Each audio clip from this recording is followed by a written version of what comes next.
Welcome to this BI Quick Tip. For more background on the BI tool, please visit our Help Files website.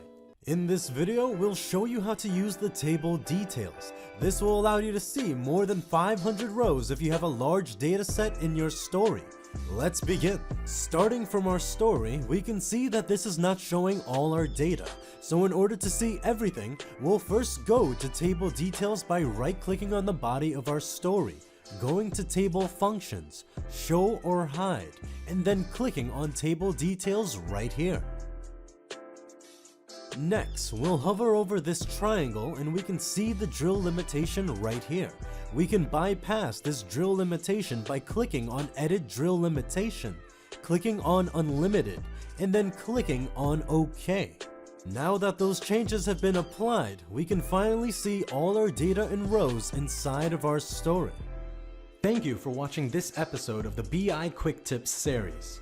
You can find all BI Quick Tip videos on the Help Files website. Until next time.